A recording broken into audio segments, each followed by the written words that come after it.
Okay. So ವಿದೇಶಿ ವ್ಯಾಪಾರ, ಭಾರತದ್ದು ವಿದೇಶಿ ವ್ಯಾಪಾರ ಅಂದ್ರೆ ಏನು, ಏನದರ ಮಹತ್ವ ಇತ್ಯಾದಿಗಳನ್ನ ನಾವು ನೋಡೋದು ತುಂಬಾ ತುಂಬಾ ಮಹತ್ವದ. ಯಾಕಂತಂದ್ರೆ ಮೊದಲಿನಿಂದಲೂ ಬದುಕು ಯಾವಾಗಲೂ ನಮ್ಮದು ಅವಲಂಬನೆ ಅನ್ನುವಂಥದ್ದು ಇದ್ದೇ ಇರ್ತದೆ. ಸೊ ಹೀಗೆ ಕೇವಲ ನಮ್ಮಷ್ಟಕ್ಕೆ ನಾವೇ ಇರೋದಕ್ಕಾಗೋದಿಲ್ಲ ಜಗತ್ತಿನೊಳಗೆ. ಬೇರೆ ಬೇರೆ ಕಾರಣಗಳಿಗಾಗಿ ನಾವು ಬೇರೆ ದೇಶಗಳಿಂದ ವಸ್ತುಗಳನ್ನ ಸೇವೆಗಳನ್ನ ಪಡಿಬೇಕಾಗ್ತದೆ. ಹಂಗೆ ನಮ್ಮ ದೇಶದಿಂದ ಜಗತ್ತಿನ ಇತರ ದೇಶಗಳು ವಸ್ತು ಮತ್ತು ಸೇವೆಗಳನ್ನ ಪಡಿತಿರ್ತಾವೆ. ಸೊ ಇದಕ್ಕೆ ಕಾರಣಗಳದಾವ. ಇದು ಹೊಸದಾಗಿ ಹುಟ್ಟಿಕೊಂಡಿರುವಂತಹ ವಿಷಯ ಅಂತ ಅಲ್ಲ. ಇದರ ಮಹತ್ವ ಸಹಸ್ರಮಾನಗಳಿಂದಲೂ ಕೂಡ ಗೊತ್ತ ಜನರಿಗೆ. ಸೊ ಅದಕ್ಕಾಗಿ ನಮಗೆಲ್ಲ ಗೊತ್ತಿರುವಂಗ ಇವನ್ ನಮ್ಮ ಸಿಂಧು ನದಿ ನಾಗರಿಕತೆ ಜನ ಕೂಡ ವಿದೇಶಿ ವ್ಯಾಪಾರದಲ್ಲಿ ತೊಡಗಿದ್ರು ಅನ್ನೋದಕ್ಕೆ ಸಾಕಷ್ಟು ಸಾಕಷ್ಟು ಪುರಾವೆಗಳು ಸಿಗ್ತಾವ. ಉತ್ತರದೊಳಗ ಅಥವಾ ವಾಯುವ್ಯದೊಳಗ ಸಿಂಧು ನದಿ ನಾಗರಿಕತೆಯ ಜನ ಆ ಕಡೆ ವ್ಯಾಪಾರದೊಳಗೆ ತೊಡಗಿದ್ರೆ. ಇವನ್ ದಕ್ಷಿಣದೊಳಗ ಚೋಳರು, ಮೊದಲ ಹಂತದ ಚೋಳರು. ಸೊ ಅವರು ಕೂಡ ರೋಮನ್ ಸಾಮ್ರಾಜ್ಯದೊಂದಿಗೆ ವ್ಯಾಪಾರ ಹೊಂದಿದ್ರು ಅನ್ನೋದಕ್ಕ ಸಾಕಷ್ಟು ಏನಪ್ಪ ಅಂತ ಕೇಳಿದ್ರೆ ಅರಿಕಮೇಡು ಅನ್ನುವಂಥದ್ದು ಪುದುಚೇರಿ ಒಳಗ ಸಾಕಷ್ಟು ರೋಮನ್ ಕಾಯಿನ್ಸ್ ಅಲ್ಲೆಲ್ಲ ಸಿಕ್ಕಾವ ಮಾಡ್ಯಾವ ಅನ್ನುವಂಥದ್ದನ್ನ ನಾವು ನೋಡ್ತಾ ಇದೀವಿ. ಸೊ ಹೀಗೆ ಅಂದ್ರೆ ಇಡೀ ಭಾರತ ಉತ್ತರ ಇರಲಿ ದಕ್ಷಿಣ ಇರಲಿ ಮೊದಲಿನಿಂದಲೂ ವಿದೇಶಿಗಳೊಂದಿಗೆ ವ್ಯಾಪಾರವನ್ನು ಹೊಂದಿತ್ತು ಅನ್ನುವಂಥದ್ದು ವಿದೇಶಿ ವ್ಯಾಪಾರದ ಮಹತ್ವವನ್ನು ಸಾರ್ತದೆ. ಬರ್ರಿ, ನಮಸ್ತೆ ದಿವ್ಯಾಗೌಡಜಿ, ಬರ್ರಿ, ಸ್ವಾಗತ. ಓಕೆ, ಯಾ. ಸೊ ಹಾಗಿದ್ರೆ ವಿದೇಶಿ ವ್ಯಾಪಾರ ಎಂದ್ರೇನು? ಟೋಲೆಮಿ ಬರ್ತಾನೆ, ಪ್ಲೀನಿ ಬರ್ತಾನೆ, ಎಷ್ಟು ಮಂದಿ ವಿದೇಶಿ ವ್ಯಾಪಾರದ ಕುರಿತು ಹೇಳ್ಯಾರ. ವೆರಿ ಗುಡ್ ಈವ್ನಿಂಗ್ ಪಲ್ಲವಿಜಿ, ಬರ್ರಿ. ಎಸ್ ಮಹೇಶ್ ಜಿ, ನಮಸ್ಕಾರ ಬರ್ರಿ. ಸೊ ಹಾಗಿದ್ರೆ ವಿದೇಶಿ ವ್ಯಾಪಾರ ಅಂದ್ರೆ ಏನು ಅನ್ನೋದನ್ನ ನೋಡ್ತಾ ಹೋಗೋಣ. Very good evening ಶೋಭಾಜಿ. ಅಂತಾರಾಷ್ಟ್ರೀಯ ಪ್ರದೇಶಗಳು ಮತ್ತು ಗಡಿಗಳ ನಡುವಿನ ಸರಕು ಅಥವಾ ಸೇವೆಗಳ ಪರಸ್ಪರ ವಿನಿಮಯವನ್ನು ವಿದೇಶಿ ವ್ಯಾಪಾರ ಅಥವಾ ಅಂತಾರಾಷ್ಟ್ರೀಯ ವ್ಯಾಪಾರ ಅಂತ ಕರಿತೀವಿ. ನೋಡ್ರಿ, ಸೊ ಅಂತಾರಾಷ್ಟ್ರೀಯ ಪ್ರದೇಶಗಳು ಮತ್ತು ಗಡಿಗಳು ಇವುಗಳ ನಡುವೆ ಸರಕು ಮತ್ತು ಸೇವೆಗಳ ಒಂದು ವಿನಿಮಯ ಆಗುವಂಥದ್ದು. ದೇಶದೊಳಗಂತೂ ಹಾಗೆ ಆಗುತ್ತಿರ್ತದ. ದೇಶದೊಳಗ ನಿರಂತರವಾಗಿ ನಡೆದಿರ್ತದ. ದೇಶದೊಳಗ ರಾಜ್ಯಗಳ ನಡುವೆ ನಡೀತದ. ಮಹಾರಾಷ್ಟ್ರದ ವಸ್ತುಗಳು ನಮ್ಮಲ್ಲಿ ಬರ್ತಾವ, ನಮ್ಮಲ್ಲಿ ವಸ್ತುಗಳು ಉತ್ತರ ಪ್ರದೇಶಕ್ಕೆ ಹೋಗ್ತಾವ, ಉತ್ತರ ಪ್ರದೇಶದ ವಸ್ತುಗಳು ಪಂಜಾಬ್ ಹೋಗ್ತಾವ, ಪಂಜಾಬದ ವಸ್ತು ತಮಿಳುನಾಡಿಗೆ ಬರ್ತಾವ, ಹಿಮಾಚಲದ ಆಪಲ್ ನಮಗೆಲ್ಲ ಸಿಗ್ತಾವ, ಸೇಬುದಿಂದ ಏನು ಜಮ್ಮು ಕಾಶ್ಮೀರದಿಂದ ಕೇಸರಿ ಬರ್ತದ. ಹಿಂಗ ಎರಡ ಎಲ್ಲಾ ಕಡೆಯಿಂದ ಎಲ್ಲಾ ವಸ್ತುಗಳು ದೇಶದೊಳಗ ಸಂಚರಿಸ್ತಿರ್ತಾವ. ದೇಶದೊಳಗೆ ಸಂಚರಿಸೋದು ಕಷ್ಟ ಇಲ್ಲ. ಯಾಕಂತಂದ್ರ ಇಲ್ಲಿ ನಾವೆಲ್ಲ ಭಾರತೀಯರು, ಒಂದೇ ತೆರನಾದ ನಾಣ್ಯ ಪದ್ಧತಿ, ಹೀಗಿರೋದ್ರಿಂದ ಯಾವುದೇ ಕಷ್ಟ ಅಂತ ಆಗೋದಿಲ್ಲ. ಆದರೆ ದೇಶಗಳ ನಡುವೆ ಅಂತ ಬಂದಾಗ ಒಂದಿಷ್ಟು ಏನು ಸವಾಲುಗಳು, ಸಮಸ್ಯೆಗಳು ಉಂಟಾಗ್ತವ. ಸೊ ಅವುಗಳನ್ನ ನಿರ್ವಹಿಸಿಕೊಂಡು ನಾವು ಹೋಗ್ಬೇಕಾಗ್ತದೆ. ಸೊ ಹೀಗೆ ದೇಶದೊಳಗೆ ನಡೆಯುವ ರೀತಿ ಒಳಗನ್ನ ದೇಶಗಳ ನಡುವೆ ಈ ಒಂದು ವ್ಯಾಪಾರ ನಡೀತದೆ. ಇದನ್ನೇ ನಾವು ವಿದೇಶಿ ವ್ಯಾಪಾರ, ಫಾರಿನ್ ಟ್ರೇಡ್ ಅಥವಾ ಅಂತಾರಾಷ್ಟ್ರೀಯ ವ್ಯಾಪಾರ, ಇಂಟರ್ನ್ಯಾಷನಲ್ ಟ್ರೇಡ್ ಅಂತ ಕರಿತೀವಿ.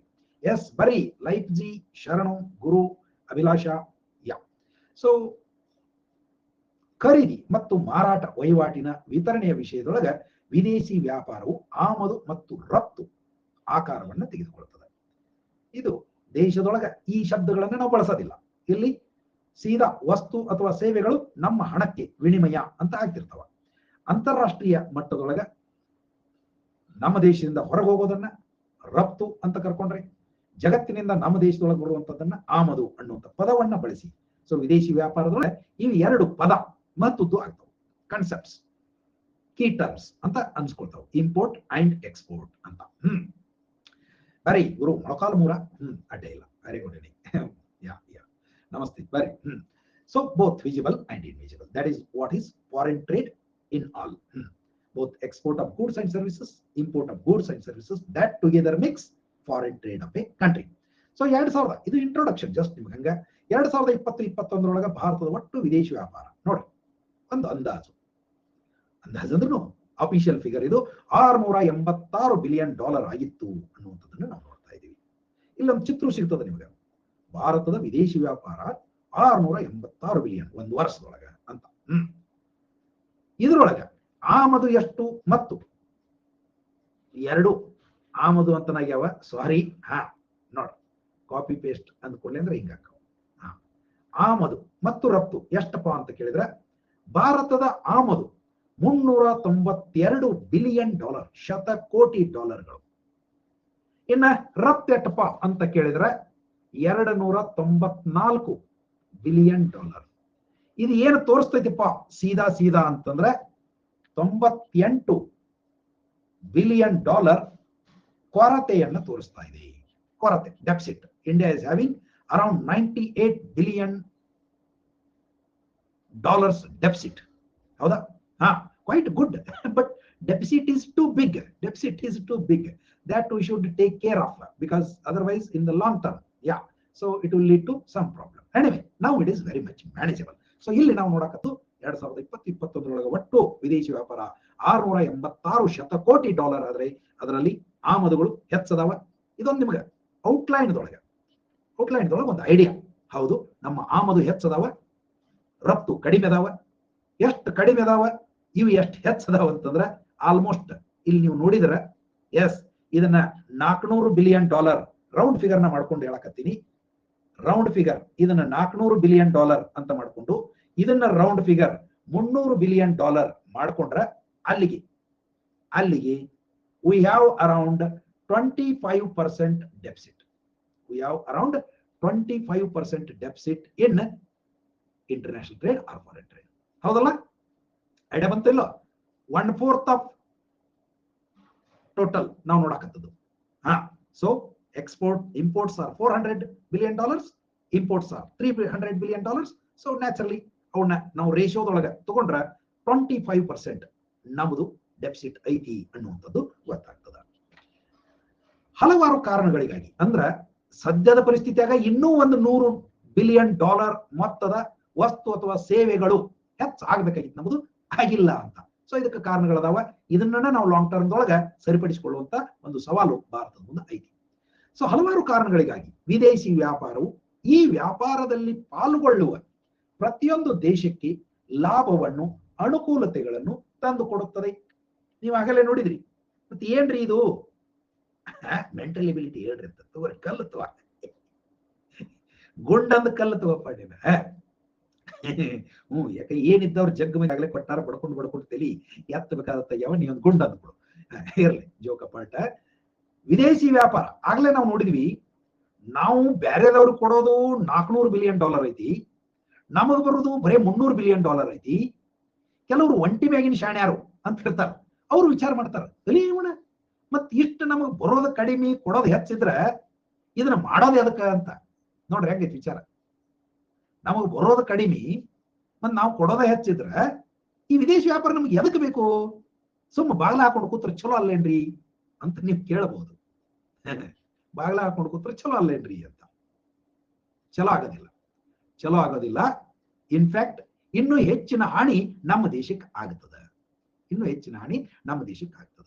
ಇಲ್ಲಿ ಆಮದು ಹೆಚ್ಚೈತಿ, ನಾವು ಬೇರೆ ದೇಶದವ್ರಿಗೆ ನಮ್ಮ ಕಡೆಯಿಂದ ಕೊಡೋದು ಹೆಚ್ಚಾಗೈತಿ ಅಂತಂದ್ರೆ ನಾವೇನು ಅವ್ರಿಗೆ ಪುಕ್ಷಟ್ಟೆ ಕೊಡೋನಿಲ್ಲ. ಅಲ್ಲಿಂದ ತರಿಸಿಕೊಂಡಂತಹ ಸರಕುಗಳನ್ನ ಇಲ್ಲಿ ನಮ್ಮ ದೇಶದ ಆರ್ಥಿಕ ಚಟುವಟಿಕೆಗಳನ್ನ ರನ್ ಮಾಡೋದಕ್ಕ ಅವುಗಳನ್ನ ಬಳಸಿಕೊಳ್ತೀವಿ.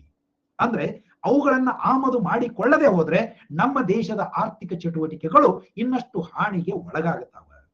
ಅದಕ್ಕಾಗಿ ನಮಗ ತರಿಸ್ಕೊಳ್ಳೋದು ದುಬಾರಿ ಇದ್ರೂ ಸಹಿತ ತರಿಸ್ಕೊಳ್ಳಬೇಕು. ಎಷ್ಟು ಹೋಗ್ತೈತಿ ಅಷ್ಟು ಕೊಡೋದನ್ನು ಮಾಡಬೇಕು. ಬಟ್ ಯಾವಾಗಲೂ ಒಂದು ದೇಶ ಅಪೇಕ್ಷೆ ಪಡೋದು ಏನಪ್ಪಾ ಅಂತ ಕೇಳಿದ್ರೆ, ನಾವು ಜಗತ್ತಿಗೆ ಕೊಡೋದು ಕಡಿಮೆ ಇರಬೇಕು ಮತ್ತು ಜಗತ್ತಿನಿಂದ ನಮಗೆ ಬರೋದು ಹೆಚ್ಚಿರಬೇಕು. ಹಿಂಗಿದ್ದಂತ ದೇಶ ಯಾವಾಗಲೂ ಹೆಚ್ಚು ಶ್ರೀಮಂತಿಕೆಯನ್ನ ಗಳಿಸ್ತದೆ. How it causes problem to the nations ಅಂತ. ಸಿಂಪಲ್ ಬಾಬಾ, ಸಿಂಪಲ್. ಸೊ ಹೌ ಅಂತಂದ್ರೆ ಇಟ್ ಇಸ್ ವೆರಿ ಸಿಂಪಲ್. ಇಲ್ಲಿ ಏನಾಗತ್ತದ ಅಂತಂದ್ರೆ, we are paying more to the foreigners. It means how will we pay it? ಇದು ಸಮಸ್ಯೆ ಐತಿ. ದೇಶದೊಳಗಾದ್ರೆ ಈ ಸಮಸ್ಯೆ ಉಂಟಾಗೋದಿಲ್ಲ. ಆಮದು ಹೆಚ್ಚಿದ್ದು ರಫ್ತು ಕಡಿಮೆ ಇತ್ತಂದ್ರೆ ಸಮಸ್ಯೆ ಎಲ್ಲಿ ಬರ್ತೈತಿ ಅಂತಂದ್ರೆ, ಅವ್ರಿಗೆ ಪೇಮೆಂಟ್ ಮಾಡ್ಬೇಕಲ್ಲ. ಕೊಡೋಣಲ್ರಿ, ಅದಕ್ಕೇನೈತ್ರಿ, ನಮಗೇನ್ ರೊಕ್ಕ ಏನ್ ರೂಪಾಯಿ ಕಡಿಮೆ ಅದಾವ, ಕೊಡೋಣೇನ್ರಿ? ಹಂಗ ಬರೋದಿಲ್ಲ. ವಿದೇಶಿ ವ್ಯಾಪಾರದ ಬ್ಯೂಟಿ ಇರೋದು ಅದ್ರೊಳಗ. ಅವ್ರಿಗೆ ಬೇಕಾದ ಕರೆನ್ಸಿ ನಮ್ಮ ಹತ್ರ ಬೇಕಲ್ಲ. ರೂಪಾಯಿ ಕೊಡ್ತೀವಿ ಅಂದ್ರೆ ತಗೊಳ್ಳೋದಿಲ್ಲ ಅವರು. ಅವ್ರಿಗೆ ಬೇಕಾದ ಕರೆನ್ಸಿಯನ್ನು ನಾವು ಪಡೆಯೋದು ಹೆಂಗೆ?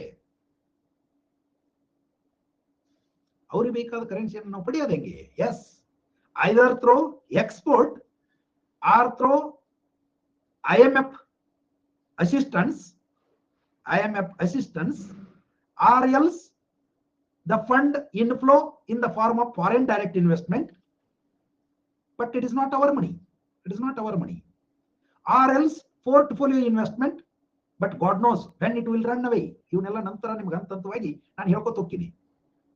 And of course, loans from other countries of the world. But loans, one fine day you have to pay it. That too with the interest. That too with the interest. So by that time, again you will be in more trouble. Alternate option ಏನು ಅಂದ್ರೆ ಯಾವಾಗಲೂ ನಮ್ಮ ರಫ್ತುಗಳು ಹೆಚ್ಚಾಗುವಂತೆ ನಾವು ನೋಡ್ಕೋಬೇಕು. ರಫ್ತುಗಳು ಹೆಚ್ಚಾಗುವಂತೆ ನೋಡಿಕೊಳ್ಳೋದೇ ಫೈನಲ್ ಸೊಲ್ಯೂಷನ್. ಇಲ್ಲಿ ಅದಕ್ಕಾಗಿ ಬ್ಯಾಲೆನ್ಸ್ ಆಫ್ ಪೇಮೆಂಟ್ ಅನ್ನುವಂಥ ಕನ್ಸೆಪ್ಟ್ ಇಲ್ಲಿ ಮಾತ್ರ ಬಳಸ್ತೀವಿ ನಾವು. ವಿದೇಶಿ ವ್ಯಾಪಾರದೊಳಗೆ ಬ್ಯಾಲೆನ್ಸ್ ಆಫ್ ಪೇಮೆಂಟ್ ಅನ್ನುವಂಥ ಕನ್ಸೆಪ್ಟ್ ಬಳಸ್ತೀವಿ. ಸೊ ಈ balance of payment must be balanced ಅಂತ. It must be balanced.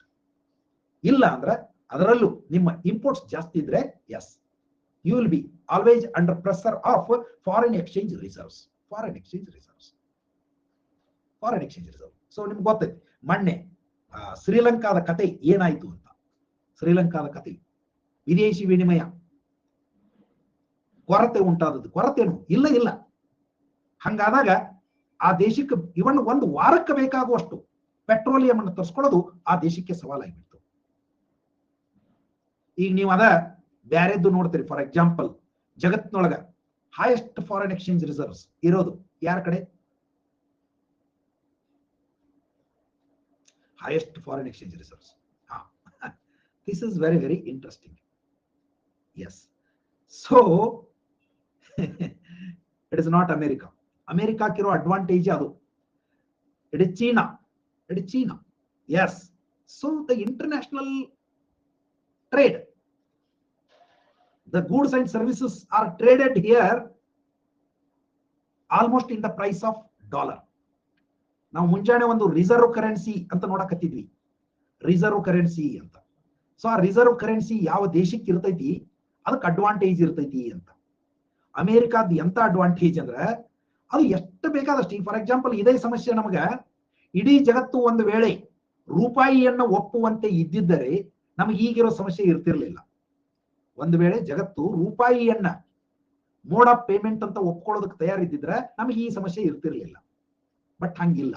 They demand dollars, but we get dollars only in these forms. ರಫ್ತು ಮಾಡೋದ್ರ ಮೂಲಕ, ಸಾಲ ಪಡೆಯೋದ್ರ ಮೂಲಕ, IMF ನಿಂದ ಒಂದಿಷ್ಟು, ವಿದೇಶಿ ಹೂಡಿಕೆ ಒಂದಿಷ್ಟು, ಷೇರು ಮಾರುಕಟ್ಟೆಯಲ್ಲಿನ ಹೂಡಿಕೆ ಒಂದಿಷ್ಟು, ಹೀಗೆ. ಸೊ ಅಮೆರಿಕಕ್ಕೆ ಇದು ಸಮಸ್ಯೆ ಆಗೋದಿಲ್ಲ. ಅದಕ್ಕಾಗಿ ಅಮೆರಿಕಾದ ಹತ್ರ ಡಾಲರ್ ದುನಿಯಾದವು, ಆದ್ರೆ ಅದು ವಿದೇಶಿ ವಿನಿಮಯ ಅಂತ ಕರ್ಸ್ಕೊಳ್ಳೋದಿಲ್ಲ. ವಿದೇಶಿ ವಿನಿಮಯ in terms of dollar highest ಇರೋದು it is with China, followed by Japan. ನೋಡ್ರಿ ಇಲ್ಲಿ ವಿಶೇಷ ಖುಷಿ. ಯಾಕ ಚೀನಾ ಮತ್ತು ಡಾಲರ್ ಇದ್ರಿ ಏನಾತ್ರಿ ಅವನು ತಗೊಂಡು ಏನ್ ಮಾಡೋದ್ರಿ? ಅರೇ ಬಾಬಾ, you can buy anything from anyone from in the world. That is the position of you. Everyone will be eagerly looking at you. ಯಪ್ಪ, ಚೀನಾದವರು ಯಾವಾಗ ನಮ್ಮಿಂದ ಖರೀದಿ ಮಾಡ್ತಾರಂತ ಎಲ್ಲರೂ ನೋಡಾಕತ್ತಿರ್ತಾರೆ. ಜಪಾನದವ್ರು ಯಾವಾಗ ನಮ್ಮಿಂದ ಖರೀದಿ ಮಾಡ್ಯಾರು? ಯಾಕಂದ್ರೆ ಅವ್ರ ಹತ್ರ ಜಗ್ ಡಾಲರ್ ಅದಾವ, ಅವು ನಮಗ್ ಬರ್ತಾವಂತ ಅಪೇಕ್ಷೆ ನಮಗೆ. ಹೌದಾ? ಸೊ ಹೀಗೆ ಈ ವಿದೇಶಿ ವಿನಿಮಯ ಅನ್ನೋದು ಈಗ ನಮ್ಮ ಬಳಿ ತಮ್ಗೆ ಗೊತ್ತದ somewhere around running between 590, 600, 610 variation ಆಗಕತ್ತದ. ಒಂದು ವಾರ ಹೆಚ್ಚಾಕತಿ, ಒಂದು ವಾರ ಕಡಿಮೆ ಆಕತಿ. ಏನು ಜಸ್ಟ್ ಒಂದು 6 ತಿಂಗಳ ಹಿಂದೆ we had 640 plus billion. We had 640 plus billion. It had crossed 40 also. One moment. But now it has come down to 530, 540. Why? What is the reason? ನೋಡ್ರಿ, ಇಂಥ ಸಮಸ್ಯೆಗಳು ಬಂದಾಗ ಕಷ್ಟ ಆಗ್ತದ. ಸೊ ಇದನ್ನ ನಿಮಗೆ ಯಾಕೆ ಹಿಂಗಾಯ್ತು? Can anyone explain why there is so much of fall in India's foreign exchange reserves? Import, it is usual business. Oil, yeah, it is all usual business. Yeah, what happened to Divya Gowdaji? Foreign investors? What type of investors? What is interest rate? To the point. Yes, that is the reason you should understand. Yeah, foreign institutional investors ran away from India. they ran away from India. And that is why, on one hand, there is a depletion of foreign exchange reserves of India, depletion of foreign exchange reserves of India on one hand, and on the other hand, that led to more demand for dollar, and that is why there is a depreciation of rupee as well. 79 ರೂಪಾಯಿದಿಂದ 82 ರೂಪಾಯಿ ಬಂದು ತಲುಪಿದ್ವಿ ನಾವು ಇವಾಗ. ನೋಡ್ರಿ, ಹಿಂಗ ಏನ್ ನಮ್ಮಲ್ಲಿ ತಾತ್ಪೂರ್ತಿ, ಅದರಲ್ಲೂ ಈ ಫಾರಿನ್ ಇನ್ಸ್ಟಿಟ್ಯೂಷನಲ್ ಇನ್ವೆಸ್ಟರ್ಸ್ ಅಥವಾ ಅದನ್ನ ಪೋರ್ಟ್ಫೋಲಿಯೋ ಇನ್ವೆಸ್ಟ್ಮೆಂಟ್ ಅಂತ ಕರಿತೀವಿ. ಎಲ್ಲರಿಗೂ ಗೊತ್ತೈತೇನ್ರಪ್ಪ ಪೋರ್ಟ್ಫೋಲಿಯೋ ಇನ್ವೆಸ್ಟ್ಮೆಂಟ್ ಅಂದ್ರೆ ಏನು ಅಂತ? FIIs, they come and invest in, where do they invest? Where do they invest? In what form? In what form ಅಂತ ಕೇಳಕತ್ತೀನಿ ನಾನು. SEBI ಅಲ್ಲ, SEBI is a regulating authority.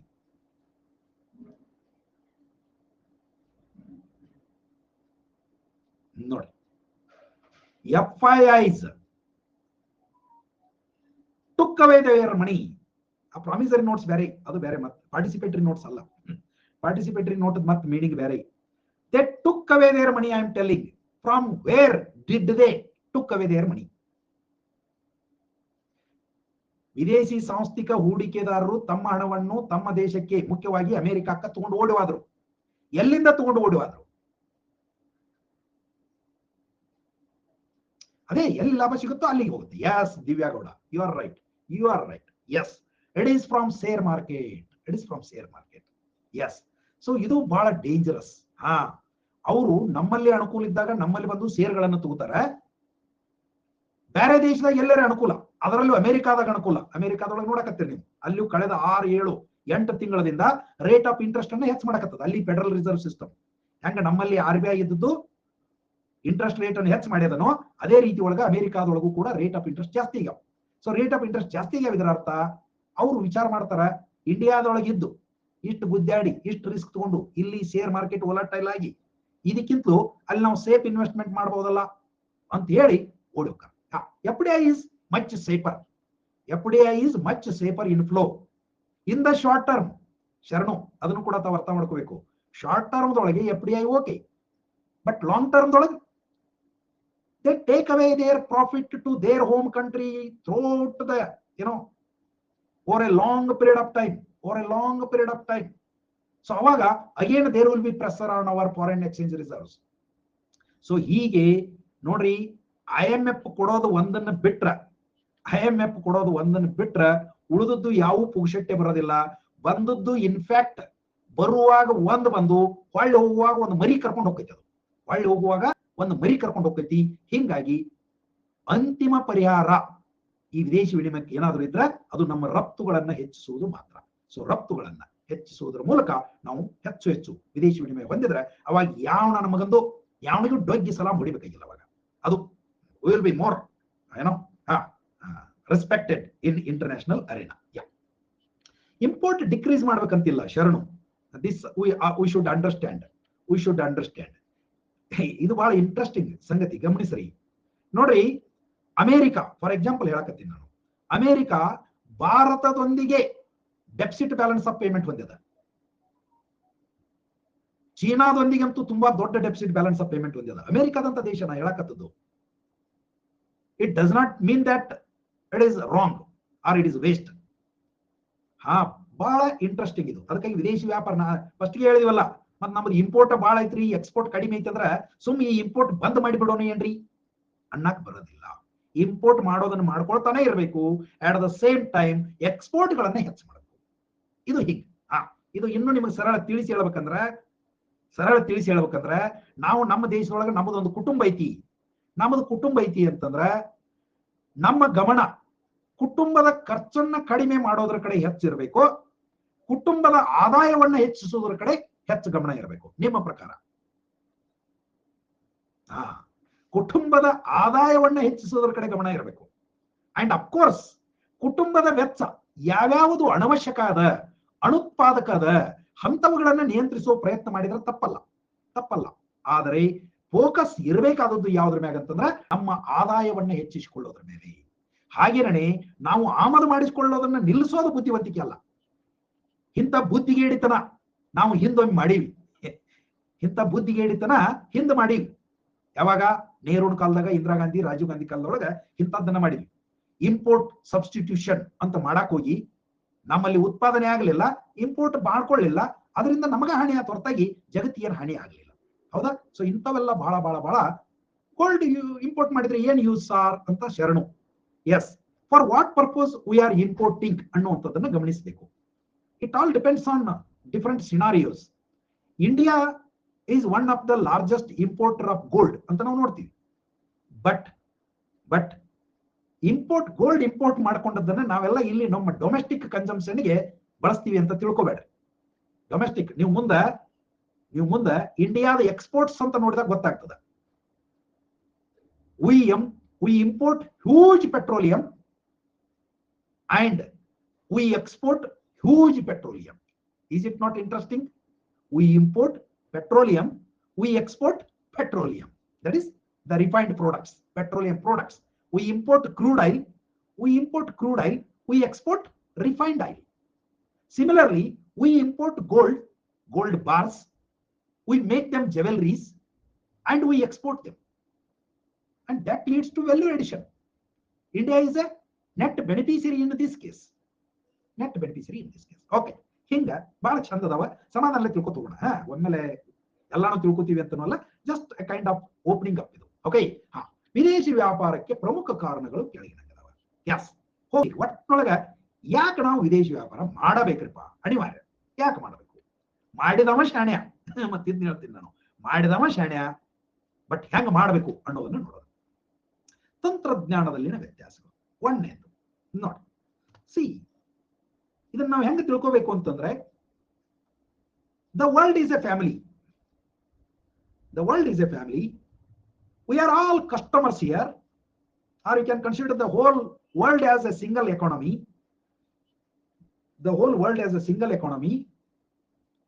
And this all 8 billion plus population are customers in this world economy. We should look everything from this customer's interest point of view, customer's benefit point of view. ನಾವು ಏನನ್ನ ನೋಡಿದ್ರು ಕೂಡ ಗ್ರಾಹಕನ ಹಿತದೃಷ್ಟಿಯಿಂದ ನೋಡಬೇಕು ಅಂತ ಒಂದು philosophy. ಇದು ಬಹಳ ಮುಖ್ಯ. ಗ್ರಾಹಕನ ಹಿತದೃಷ್ಟಿ ಅಂದ್ರೆ ಏನು? ಗ್ರಾಹಕ ಏನನ್ನ ಬಯಸ್ತಾನ? ಫಾರ್ ಎಕ್ಸಾಂಪಲ್, ನಿಮ್ಮ ಹತ್ರ ಇರುವಂತ ಬಹುತೇಕ ಸ್ಮಾರ್ಟ್ ಫೋನ್ಗಳು ಅದಾವ. ನನ್ನ ಹತ್ರನೂ ಒಂದೈತಿ. Of course this is Samsung. Why I have bought Samsung, you know that it is a Korean made, ಹೌದಲ್ರಿ? South Korean, ಹೌದು ಅಲ್ಲ? ಮತ್ತೆ South Korean made. Okay. So ನಿಮ್ಮ ಹತ್ರ ಯಾವ್ಯಾವ್ದು ಅದಾವ. ಅಂಡ್ ಅಫ್ಕೋರ್ಸ್ ಇವತ್ತು ನಾವು ಭಾರತವನ್ನ ಜಗತ್ತಿನ 5ನೇ ದೊಡ್ಡ ಆರ್ಥಿಕತೆ ಅಂತೀವಿ. ಮತ್ತೆ PPP ನೋಡಿದ್ರೆ 3ನೇ ದೊಡ್ಡ ಆರ್ಥಿಕತೆ ಅಂತೀವಿ. ಬಾಹ್ಯಾಕಾಶದೊಳಗೆ ಅಲ್ಲಿ ಹೋಗಿವಿ ಅಂತೀವಿ, ಇದನ್ನ ಮಾಡೀವಿ.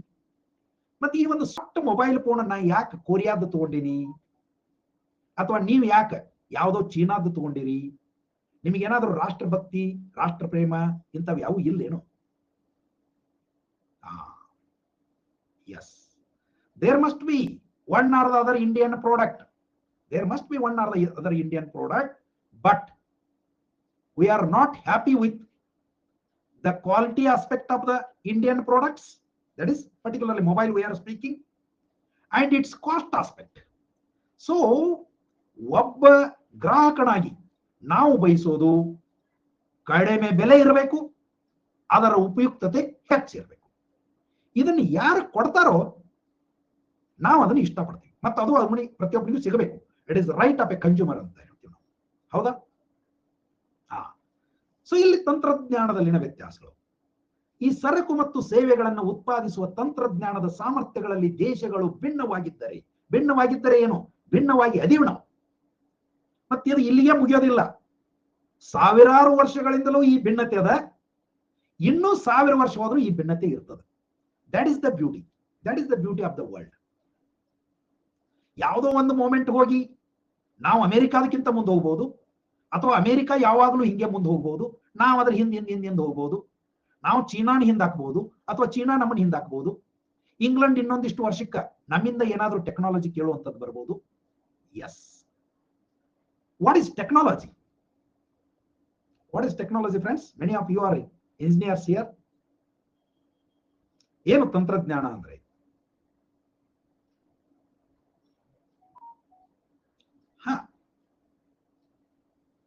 ಹೌದು, ಹಿಂದದೀವಿ. New ideas, new inventions to reduce human efforts. Yeah, that is objective. That is objective. I am asking, what is technology?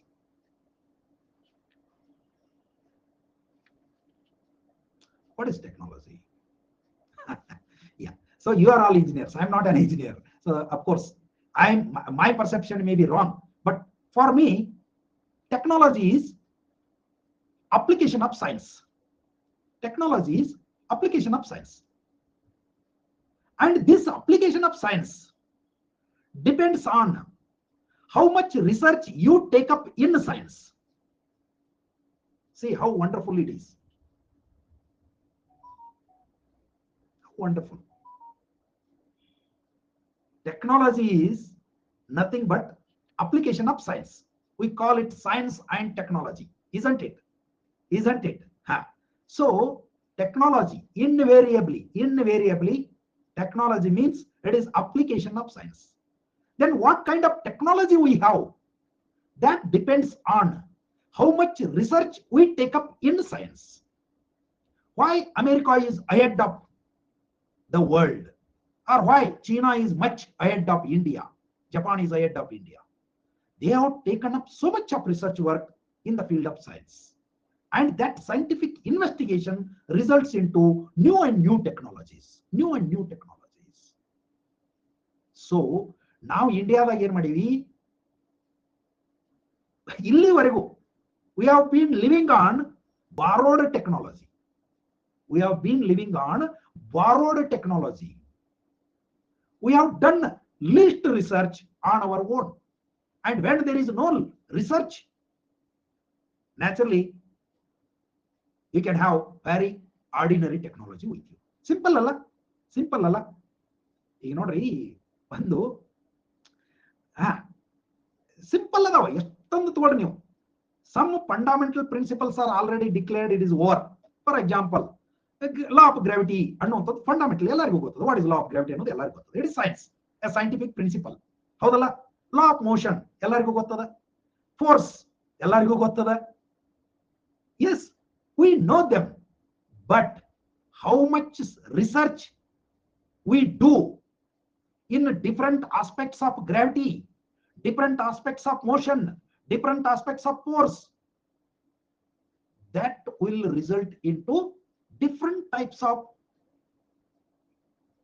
technologies. That is why the technology is always the result of application of science. So ಈ gravity, rule of gravity ಅಥವಾ principle of gravity ಅನ್ನೋದನ್ನ, it is science, ಅದನ್ನ technology ಆಗಿ convert ಮಾಡಬೇಕಾದ್ರೆ so much of result is required. ಇದು ಸುಮ್ಮನೆ ನಾನು ನಿಮ್ಗೆ ಆಸಕ್ತಿಗಾಗಿ ಹೇಳಿದೆ. ಓಕೆ, ಸೊ ಇಲ್ಲಿ ನಾವು ಈಗ ನೋಡಕತ್ತದ ಏನಪ್ಪಾ ಅಂತಂದ್ರೆ, ಜಗತ್ತಿನೊಳಗ ದೇಶಗಳ ನಡುವೆ ತಂತ್ರಜ್ಞಾನದಲ್ಲಿ ಯಾವಾಗ್ಲೂ ವ್ಯತ್ಯಾಸ ಇರ್ತದೆ.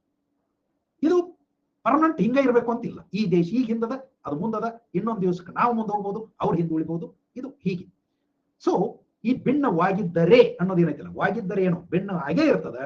ಅದಕ್ಕಾಗಿ ನಾವು ಈ ಮೊಬೈಲ್ ಅನ್ನ ನಾವು ಚೀನಾನ ಇಷ್ಟಪಡ್ತೀವೋ ಬಿಡ್ತೀವೋ, ಆದ್ರೆ ಮೊಬೈಲ್ಗಳನ್ನ ಚೀನಾದಿಂದ ತರಿಸ್ಕೊತೀವಿ, ಆಟಿಕೆ ಸಾಮಾನುಗಳನ್ನ ಚೀನಾದಿಂದ ತರಿಸ್ಕೊತೀವಿ. ಹೌದಾ? ಆಟಿಕೆ ಸಾಮಾನುಗಳು ಪ್ರೈಸ್, ಯಾಕೆ ನಮ್ಮಲ್ಲಿ ಆಟಿಕೆ ಸಾಮಾನು ಸಿಗೋದಿಲ್ಲ? ನಮ್ಮ ಆಟಿಕೆ ಸಾಮಾನು ತಗೊಳಕ್ ಹೋದ್ರೆ ಒಂದಕ್ಕೂ ಕಮ್ಮಗೆ ಸೇಫ್ ಇರೋದಿಲ್ಲ, ತಂದ ಬಳಕ ಅವನು ಚಂದಂಗೆ ಆಡಕ್ ಬರೋದಿಲ್ಲ, ಬೆಲೆ ನೋಡಿದ್ರೆ ಮುಗುಲು ಮುಟ್ಟೊಟ್ಟು ಹೇಳ್ತಾರೆ ಇವರು. ಮತ್ತೆ ಯಾರು ತಗೋತಾರೆ? ಅವರು ನೋಡಿದ್ರೆ ಹೆಂಗಿರ್ತಾವಂತಂದ್ರ, ನೋಡಿದ ಪೆಟ್ಟಿಗೆ ತಗೋಬೇಕು ಅನಿಸ್ತೈತಿ, ರೇಟ್ ಎಷ್ಟ್ರಿ, ಥ್ರೋ ಅವೇ ಪ್ರೈಸ್. ಹೌದಾ? ಸೊ ಹೀಗೆ ಹಲವಾರು ವಿಷಯದೊಳಗ ಈ ತಂತ್ರಜ್ಞಾನ ಬಹಳ ಮುಂದೈತಿ. ದೇಶಗಳ ನಡುವೆ ಅನುಕೂಲಕರ ವ್ಯಾಪಾರ ನಡೆಯಬಹುದು. ಅಂಡ್ ವೆರಿ ಇಂಟ್ರೆಸ್ಟಿಂಗ್ಲಿ ಎಲ್ಲಾ ದೇಶ ಎಲ್ಲಾ ಟೆಕ್ನಾಲಜಿ ಒಳಗೆ ಮುಂದಿರೋದಿಲ್ಲ. This is another important thing. ಎಲ್ಲಾ ದೇಶಗಳು ಎಲ್ಲಾ ಟೆಕ್ನಾಲಜಿ ಒಳಗೆ ಮುಂದಿರೋದಿಲ್ಲ. ಈ ಫಾರ್ ಎಕ್ಸಾಂಪಲ್ ನಾವಾಗಲೇ ನೋಡಿವಿ, ನಾನು ಸುಮಾರು ಸಲ ಅಂದಿನಿ ನಿಮಗೆ, South Korea, yes it must be quite ahead in manufacturing these electronic goods like mobile, TV, computer, what not. But space technology ಬಂದ್ರೆ ನಮ್ಗಿಂತ ಸಿಕ್ಕಾಪಟ್ಟೆ ಹಿಂದದ. ಇವನ್ ಜಪಾನ್ ನಮ್ಗಿಂತ ಸಿಕ್ಕಾಪಟ್ಟೆ ಹಿಂದದ. ಹೀಗೆ ಒಂದೊಂದು ದೇಶಗಳು ಒಂದೊಂದು ಕ್ಷೇತ್ರದ ವೈಜ್ಞಾನಿಕ ಪ್ರಗತಿಯನ್ನು ಕೂಡ ಸಾಧಿಸಿರ್ತವೆ. ತಂತ್ರಜ್ಞಾನದ ಪ್ರಗತಿಯನ್ನು ಕೂಡ ಸಾಧಿಸ್ತಾವೆ. ಹಿಂಗಾಗಿ ವ್ಯಾಪಾರ ಅನಿವಾರ್ಯ ಆಗ್ತದೆ. ತಂತ್ರಜ್ಞಾನವು ಏನು ತಂತ್ರಜ್ಞಾನ ಯಾಕದ ಮಹತ್ವದಾಕೈತಿ ಅನ್ನೋ ತಿಳ್ಕೊಡ್ರಿ. ಇಲ್ಲಿ ನೋಡ್ರಿ ಎಷ್ಟು ಇಂಟ್ರೆಸ್ಟಿಂಗ್ ಐತಿ ನೋಡ್ರಿ. ತಂತ್ರಜ್ಞಾನವು ಸಂಪನ್ಮೂಲಗಳನ್ನು ಉತ್ಪನ್ನಗಳಾಗಿ ಪರಿವರ್ತಿಸಲು ಬಳಸುವ ತಂತ್ರಗಳನ್ನು ಸೂಚಿಸುತ್ತದೆ. It is really beautiful. Technology ಅಂದ್ರೆ ಏನ್ರಿ? ಯಾವಾಗ ಅದಕ್ಕೆ ಮಹತ್ವ ಬರ್ತದ್ರಿ? ತಂತ್ರಜ್ಞಾನ ಸಂಪನ್ಮೂಲಗಳನ್ನ ಅಂದ್ರೆ ಮೂಲ ಕಚ್ಚಾ ಸಂಪನ್ಮೂಲಗಳನ್ನ ಅಥವಾ ಉತ್ಪಾದನಾಂಗಗಳನ್ನ ಬಳಸಿಕೊಂಡು ಉತ್ಪನ್ನಗಳನ್ನ ಸಿದ್ಧಪಡಿಸೋದಕ್ಕೆ ನೆರವಾಗ್ತದೆ. ಮತ್ತೆ ಇದ್ರಾಗ ಏನೈತ್ರಿ ವಿಶೇಷ? ಬಹಳ ವಿಶೇಷ ಅದ. ಯಾರ ತಂತ್ರಜ್ಞಾನ ತುಂಬಾ ಸುಧಾರಿತ ಇರ್ತದನೋ ಅವರು ಕಡಿಮೆ ಕಾರ್ಮಿಕರನ್ನ ಬಳಸಿಕೊಳ್ಳುತ್ತಾರೆ, ಕಡಿಮೆ ಬಂಡವಾಳವನ್ನ ಬಳಸಿಕೊಳ್ಳುತ್ತಾರೆ, ಕಡಿಮೆ ಭೂಮಿಯನ್ನ ಬಳಸಿಕೊಳ್ಳುತ್ತಾರೆ. ಇನ್ನೊಂದು ಕಡೆ ಹೆಚ್ಚು ಸರಕುಗಳನ್ನು ಉತ್ಪಾದಿಸುತ್ತಾರೆ, ಹೆಚ್ಚು ಸೇವೆಗಳನ್ನು ಉತ್ಪಾದಿಸುತ್ತಾರೆ. This is the beauty. ನಮ್ಮಲ್ಲಿ ಎಂತ ಫಲವತ್ತಾದ ಮಣ್ಣು ನೀರು ಎಲ್ಲ ಸುಡುಗಾಡೈತಿ ಇಂಡಿಯಾದೊಳಗೆ. 1 ಎಕರೆಕ ಎಷ್ಟು ಬೆಳಿತೀಪ ಅಂತ ಕೇಳಿದ್ರ ಸರಾಸರಿ ಯಾವ್ದ ಕೇಳಿದ್ರು 1 ಟನ್ನದಿಂದ 1.5 ಟನ್ ಮಟ ಆಹಾರ ಧಾನ್ಯಗಳನ್ನು ನಾವು ಬೆಳಿತೀವಿ. ಆಹಾರ ಧಾನ್ಯಗಳು ಅಂತ ಬಂದ್ರೆ 1 ಟನ್ನದಿಂದ 1.5 ಟನ್, ಹಬ್ಬಬ್ಬ ಅಂದ್ರೆ 2 ಟನ್. ಕಬ್ಬು ಗಿಬ್ಬ ಅಂದ್ರೆ 40 ಟನ್ ಎವರೇಜ್. ಟೊಮೆಟೊ ಎಷ್ಟು ಬೆಳಿತೀವಿ? ಎಕ್ಸಾಂಪಲ್ ಹೇಳ್ತೀನಿ ಹಂಗ ನಾನು ನಿಮ್ಗೆ. ನಮ್ಮಲ್ಲಿ 1 ಎಕರೆ ಟೊಮೆಟೊ ಎಷ್ಟು ಬೆಳಿತೀಪ ಅಂತ ಕೇಳಿದ್ರೆ 10 ಟನ್. ಇಸ್ರೇಲ್ದೊಳಗೆ 1 ಎಕರೆ ಟೊಮೆಟೊ ಎಷ್ಟು ಬೆಳಿತಾರ? 100 ಟನ್ ಬೆಳಿತಾರ. ಕಂಪ್ಯಾರಿಸನ್ ಜಸ್ಟ್ ನಿಮ್ಗೆ ಹೇಳಕತ್ತೀನಿ ನಾನು. ನಮ್ಮಲ್ಲಿ ಅಗದಿ ಚಲೋ ಮಣ್ಣಿದ್ದು, ಚಲೋ ನೀರಿದ್ದು, ಚಲೋ ನೀರಿದ್ರೆ ಮಳೆಯಿಂದ ಬರೋ ನೀರು ನಮ್ಗೆ. ಅವರು ಸಮುದ್ರ ನೀರನ್ನು ಕನ್ವರ್ಟ್ ಮಾಡ್ಕೊಂಡು ಬಳಸವ್ರು. ನಮ್ಮಲ್ಲಿ ಜಗ್ ನೀರು, ಅವ್ರಲ್ಲಿ ಈಸ ನೀರು, ಸುಮಾರು ಭೂಮಿ, ಬರಡು ಭೂಮಿ ಅವ್ರದ್ದು. ನಮ್ಮದು ಭೂಮಿ ಚಲೋ, ಮಣ್ಣು ಚಲೋ. ಮುಂದ ಈ 10 ಟನ್ ಟೊಮೆಟೊ ಬೆಳ್ಯಾಕ ನಮ್ಮಲ್ಲಿ ಒಂದು 10 ಮಂದಿ ಕೆಲಸ ಮಾಡ್ತಿರ್ತಾರೆ ಹೊಲ್ದಾಗ. ಅವರಲ್ಲಿ 100 ಟನ್ ಟೊಮೆಟೊ ಬೆಳ್ಯಾಕ ಒಬ್ಬನೇ ಕೆಲಸ ಮಾಡ್ತಿರ್ತಾನ, ಕಡಿಮೆ ಗೊಬ್ಬರ ಬಳಸ್ತಾನ, ಕಡಿಮೆ ನೀರು ಬಳಸ್ತಾನ, ನಮಗಿಂತಲೂ ಚಲೋ ಗುಣಮಟ್ಟದ ಟೊಮೆಟೊನ್ನ ಆತ ಕೊಡ್ತಾನೆ. Then which tomato will you prepare? ನೋಡ ಸಿಂಪಲ್ ಐತಿ. Which tomato will you prepare? Naturally Israeli tomato. ನಿಮ್ಗೆ ಗೊತ್ತದ ಭಾರತ ಯಾವ್ದಕ್ರಿಪ ಸಹಿ ಹಾಕಲಿಲ್ಲ? 2022 ಜನವರಿ 1 ಆರಂಭವಾದಂತ ಒಂದು RCEP, regional comprehensive economic partnership. RCEP ಗೆ ಭಾರತ ಸಹಿ ಹಾಕದೇ ಇರಲು ಮುಖ್ಯ ಕಾರಣ ಅಂದ್ರೆ ಗೊತ್ತಿರ್ಬೇಕು ನಿಮಗೆ. ನ್ಯೂಜಿಲೆಂಡ್ದವರು ನಮಗಿಂತಲೂ ಒಳ್ಳೆಯ ಗುಣಮಟ್ಟದ ಹಾಲನ್ನ 9 ರಿಂದ 10 ರೂಪಾಯಿ ಲೀಟರ್ ಕೊಡ್ತಾರೆ. ನಮಗಿಂತ ಒಳ್ಳೆ ಹಾಲು 9 ರಿಂದ 10 ರೂಪಾಯಿ. ಇದು ಏನ್ ತೋರಿಸ್ತದೆ ಅಂದ್ರೆ ಮಿತ್ರರೇ, ಅದಕ್ಕಾಗಿ ಹೇಳಿದ್ದು ತಂತ್ರಜ್ಞಾನದ ಮಹತ್ವ ಬರೋದೇ ಇಲ್ಲಿ. ಅವರು ಸಂಪನ್ಮೂಲಗಳನ್ನ ಕಡಿಮೆ ಬಳಸ್ತಾರೆ, ಉತ್ಪಾದನೆಯನ್ನು ಹೆಚ್ಚು ಮಾಡ್ತಾರೆ. ಇದರ ಅರ್ಥ ಕಡಿಮೆ ಖರ್ಚಿನಲ್ಲಿ ಹೆಚ್ಚು ಗುಣಮಟ್ಟದ ವಸ್ತು ಮತ್ತು ಸೇವೆಗಳನ್ನು ಅವರು ಉತ್ಪಾದಿಸಕತ್ತಾರ. ನಮ್ಮವರು ಉತ್ಪಾದಿಸಕ್ ಹೋದ್ರೆ ಹುಯಿ ಅಂತ ಖರ್ಚು ಬರ್ತೈತಿ, ಅವ್ರ ಉಪಯುಕ್ತತೆ ನೋಡಿದ್ರೆ ಮಾತ್ರ ಬೇಡ. ಹೇಗಿರ್ತದೆ? So the Ricardian theory of comparative advantage ನಲ್ಲೂ ಕೂಡ ತುಲನಾತ್ಮಕ ಲಾಭದ ಆಧಾರವೆಂದರೆ ತಂತ್ರಜ್ಞಾನದಲ್ಲಿನ ವ್ಯತ್ಯಾಸಗಳು. ಈತ Ricardian theory of comparative cost advantage ಅಂತ ಬರ್ತದೆ. ಸೊ ಯಾಕೆ 2 ದೇಶಗಳ ನಡುವೆ ವ್ಯಾಪಾರ ಉಂಟಾಗ್ತೈತಿ ಅನ್ನೋದನ್ನ ರಿಕಾರ್ಡೋ ಅನ್ನುವಂತ ಎಕನಾಮಿಸ್ಟ್ ಹೇಳ್ತಾರೆ.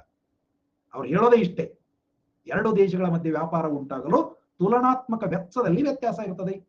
ಆಗ್ಲೇ ಹೇಳಿದ್ವಲ್ಲ, ಅವ್ರ ಹಾಲು 10 ರೂಪಾಯಿಕ, ನಮ್ಮ ಹಾಲು 40 ರೂಪಾಯಿಕ. ಅವ್ರ ಟೊಮೆಟೊ 2 ರೂಪಾಯಿಕ, ನಮ್ಮ ಟೊಮೆಟೊ 20 ರೂಪಾಯಿಕ.